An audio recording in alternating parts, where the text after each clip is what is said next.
여러분 혹시 최근에 독일산 제품 사보신 적 있나요? 주방용품부터 자동차까지 우리에게 독일은 한번 사면 평생 쓰는 완벽함의 상징이었죠. 옆집 철수네가 무리해서라도 독일제 세탁기를 들여놓고 뿌듯해하던 그 모습 다들 기억하실 겁니다. 그런데 지금 그 완벽하던 독일 경제에 녹슬어버린 엔진 소리가 들리고 있습니다.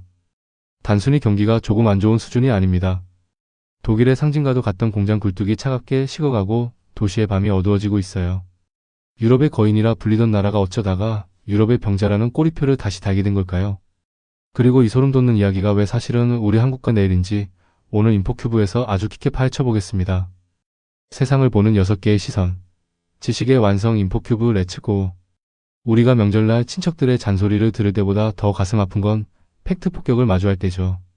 독일 경제가 지금 딱 그렇습니다. 보통 한 나라의 경제가 안 좋다고 해도 성장세가 둔화됐다는 표현을 쓰지 아예 마이너스로 가는 일은 흔치 않거든요. 그런데 독일은 2023년 실질 GDP가 마이너스 0.3%를 기록하더니 2024년에도 마이너스 0.2%를 찍었습니다. 이게 얼마나 충격적인 수치인지 와닿게 설명해 드릴게요. 여러분이 매달 붙던 적금 금리가 갑자기 마이너스가 됐다고 생각해 보세요. 원금이 깎여나가는 겁니다. 유로존 전체가 거북이 걸음이라도 앞으로 가고 있을 때 독일 혼자만 뒷걸음질을 치고 있는 상황이에요. 독일은 이후 전체 GDP의 약 25%를 책임지는 기둥입니다. 기둥이 흔들리니 지붕인 유럽 전체가 불안할 수밖에요. 독일의 제조업 비중은 약 20%로 미국 11%이나 영국 9%보다 훨씬 높습니다. 즉 공장 돌려서 먹고 사는 나라인데 그 공장이 멈췄다는 건 생존줄이 끊겼다는 뜻입니다. 에이 그래도 독일인데 금방 살아나겠지라고 생각하실 수도 있습니다. 하지만 현장의 분위기는 절망에 가깝습니다. 독일 산업연맹 BDI의 조사를 보면 독일 기업들의 상당수가 이미 생산, 기지를 해외로 옮기는 엑소더스를 시작했습니다. 독일에서 물건을 만드는 건 이제 사치다. 실제로 2019년 이후 사라진 독일 내 제조업 일자리만 약 40만 개에 달합니다. 이건 그냥 숫자가 아닙니다. 우리 동네 맛집 사장님이 가게 문을 닫고 대출이자를 못 내서 집을 내놓는 가장들이 40만 명 늘어났다는 소리예요. 왜 이런 일이 벌어질까요? 바로 비용의 역습입니다. 커피 한 잔과 독일에서 공장을 돌리는 비용이 베트남이나 폴란드보다 몇 배는 비싸졌습니다. 지옥철 명당 자리 글로벌 기업들은 이제 독일이라는 비싼 명당 대신 혜택이 많은 미국이나 인건비가 싼 동남아로 자리를 옮기고 있습니다. 독일의 위기는 대기업들만의 이야기가 아닙니다. 독일 시민들의 일상은 이미 무너지고 있어요. 한때 고급 브랜드와 활기찬 쇼핑객들로 붐비던 독일의 도심거리에 지금은 인류로 쇼팡국의 다이소 같은 곳과 중고 매장만 늘어나고 있습니다. 지갑이 얇아진 독일인들은 이제 외식보다는 마트 마감 세일을 기다리고 적금 만기 직전의 금리 변화에 가슴을 졸입니다. 우리가 배달 음식 하나 시킬 때 배달비 아까워 고민하듯이 독일인들도 생존을 위한 방어적 소비에 들어간 거죠. 중요한 건 이겁니다. 독일이 잘 나가던 시절 그들은 중국이 우리 물건을 계속 사줄 거고 러시아 가스는 영원히 쌀 거야 라는 장밋빛 환상에 빠져 있었습니다. 하지만 그 환상이 깨지는 순간 모든 게 도미노처럼 무너졌습니다. 그런데 여러분, 독일의 이 비극이 어디서 많이 본 장면 같지 않으신가요? 제조업 비중이 높고 중국 의존도가 높으며 에너지를 밖에서 사와야 하는 나라. 맞습니다. 바로 한국과 일본입니다. 특히 독일의 자부심이었던 자동차 산업이 중국, 전기차라는 거대 파도에 휩쓸려가는 모습은 정말 눈뜨고 보기 힘들 정도인데요. 벤츠와 BMW가 중국 시장에서 자존심을 구기고 폭스바겐 공장이 폐쇄 위기에 몰린 진짜 이유. 바로 알아보시죠. 자, 앞서서 독일 경제 전체의 우울한 성적표를 봤다면 이제는 그 심장부를 아주 깊숙이 들여다볼 차례입니다. 바로 자동차입니다.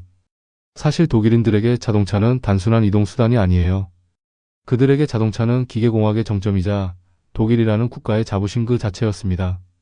아우토반을 시속 200km로 질주해도 커피 한 잔 쏟아지지 않는 그 완벽한 정밀함, 그게 독일을 세계 1위로 만든 힘이었죠.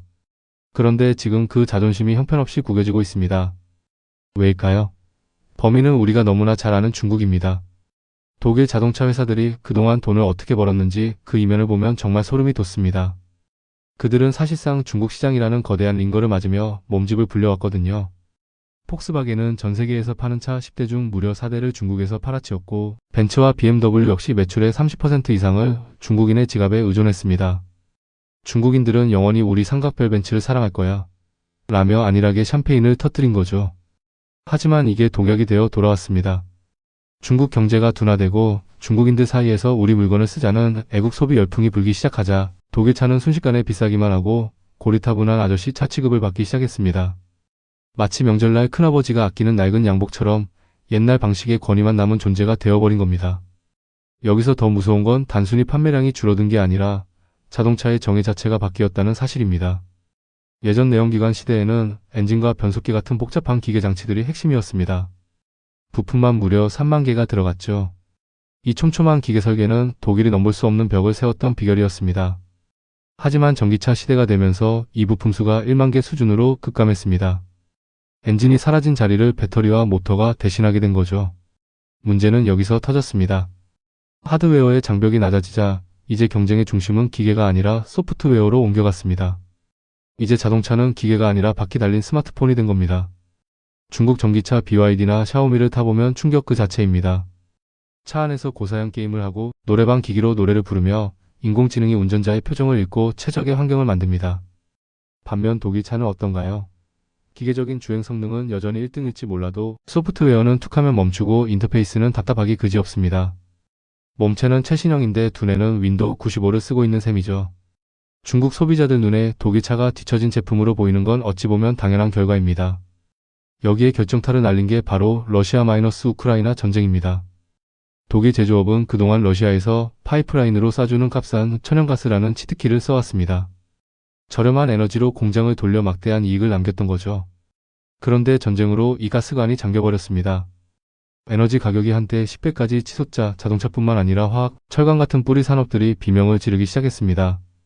세계 최대 화학 기업인 BASF가 독일 본토 공장을 폐쇄하고 중국으로 떠나는 모습을 보세요. 독일에서 공장을 돌리면 돌릴수록 손해다. 이게 지금 독일 CEO들이 밤잠을 설치며 내뱉는 탄식입니다. 배달음식 고를 때 배달비 1,000원에 벌벌 떠는 우리들처럼 거대 기업들도 이제 생존을 위한 탈출을 감행하고 있는 겁니다. 자, 여기까지 들으면 독일 진짜 큰일 났네 싶으시죠? 그런데 더 소름 돋는 건 독일 정부가 이 위기를 탈출하려고 발버둥 쳐봐도 스스로 채운 촉새 때문에 꼼짝달싹 못하고 있다는 사실입니다. 국가가 돈을 풀어서 기업을 도와주고 싶어도 법이 가로막고 있고 그 와중에 인구는 줄어들어 일할 사람은 사라지고 있죠. 이 완벽한 몰락의 시나리오가 어떻게 완성되는지, 그리고 이것이 우리 한국에게 던지는 최후 통첩은 무엇인지 알아보시죠. 자, 이제 마지막 퍼즐을 맞춰볼 시간입니다. 사실 독일이 돈이 아예 없는 나라는 아니거든요. 그런데 왜 기업들이 비명을 지르고 공장이 멈추는데도 정부는 구경만 하고 있을까요? 여기에는 독일 특유의 강박과 구조적 한계가 숨어 있습니다. 독일에는 부채 브레이크 SCHULDMBREMS이라는 아주 독특한 법이 있습니다. 쉽게 말해 국가는 웬만하면 빚을 내지 말아라고 헌법에 못을 박아둔 거예요. 과거 하이퍼인플레이션으로 나라가 망할 뻔했던 공포가 DNA에 새겨진 결과죠. 정부가 쓸 수 있는 돈을 GDP의 0.35% 이내로 엄격하게 묶어놨는데 이게 평상시에는 나라 살림을 튼튼하게 해주는 방패였습니다. 하지만 지금처럼 대전환이 필요한 시기에는 스스로 채운 수갑이 되어버렸습니다. 결정적인 사건은 2023년 말에 터졌습니다. 독일 정부가 코로나 때 남은 돈 600억 유로 약 90조 원을 미래 산업 투자금으로 돌려 쓰려다가 헌법재판소에서 그거 위헌이야. 쓰지마. 라는 판결을 내려버린 겁니다. 반도체 공장 유치하려던 보조금, 전기차 지원금, 에너지 가격 안정 대책이 하룻밤 사이에 공중분해됐습니다. 미국과 중국은 국가가 수백조 원씩 쏟아부으며 미래를 선점하고 있는데 독일은 법전만 뒤적이며 제자리 걸음을 하고 있는 겁니다. 마치 전쟁터에서 총알이 다 떨어졌는데 예산안에 없는 지출은 안 된다며 보급을 거부하는 행정관을 보는 기분이죠. 여기에 더 조용하지만 치명적인 문제가 하나 더 있습니다. 바로 인구 고령화입니다. 독일은 지금 그 어느 때보다 빠르게 늙어가고 있어요. 공장은 첨단화되는데 그 기계를 돌릴 젊은 기술자는 부족합니다. IMF는 독일의 고령화 때문에 앞으로 성장률이 1% 밑으로 꼬꾸라질 거라고 경고합니다. 연금과 의료비로 나갈 돈은 눈덩이처럼 불어나는데 세금을 낼 사람은 줄어듭니다. 기업들이 독일을 떠나는 진짜 이유는 에너지값 때문만이 아닙니다. 여기선 미래를 함께할 젊은 동료를 구할 수 없다는 절망 때문이기도 하죠. 여러분, 이제 고개를 돌려 우리를 봅시다. 독일의 오늘 어디서 많이 본 장면 아닌가요? 특정 국가 의존 독일이 중국에 올인했다가 뒤통수를 맞았듯 한국도 중국이라는 시장에 목을 메고 있습니다. 기술의 자만심 우리가 엔진은 최고지라며 안주하던 독일처럼 우리도 혹시 반도체는 우리지 차도 한국이지라며 패러다임의 변화를 외면하고 있진 않나요? 인구 절벽 고령화 속도는 일본이 독일보다 빠르고 한국은 그 일본보다 더 빠릅니다. 독일의 몰락은 우리에게 과거의 성공 방식이 미래의 생존을 보장하지 않는다는 아주 날카로운 메시지를 던지고 있습니다. 지옥철 명당 자리 쟁탈전보다 치열한 글로벌 패권 다툼 속에서 우리가 정신을 바짝 차려야 하는 이유입니다. 지식의 완성 인포큐브, 오늘 독일 이야기를 깊게 나눠봤는데요. 사실 이야기는 단순히 먼 나라의 경제위기 리포트가 아닙니다. 우리가 마시는 커피 한 잔의 가격, 우리 아이들이 들어갈 일자리, 그리고 우리 가족의 노후 자산이 걸려있는 우리의 이야기입니다. 독일이 겪고 있는 진통은 거대한 파도처럼 우리에게도 몰려오고 있습니다. 하지만 너무 두려워 마세요. 역사는 늘 위기를 통해 길을 찾았습니다. 독일의 실수를 반면교사 삼아 우리가 무엇을 준비해야 할지 고민한다면 이 거친 풍파 속에서도 내 소중한 일상을 지키는 방어적 통찰을 가질 수 있을 겁니다. 깨어있는 여러분의 시선이 모여 더 나은 미래를 만듭니다. 인포큐브는 앞으로도 여러분이 세상의 변화 속에서 흔들리지 않는 뿌리를 내릴 수 있도록 가장 날카롭고 진정성 있는 지식을 배달하겠습니다. 함께 공부하고 성장해서 변화하는 세상 속에서 흔들리지 않는 뿌리를 내립시다. 오늘 내용이 도움되셨다면 구독과 좋아요로 함께 해주세요. 지식의 완성 인포큐브였습니다. 시청해주셔서 감사합니다.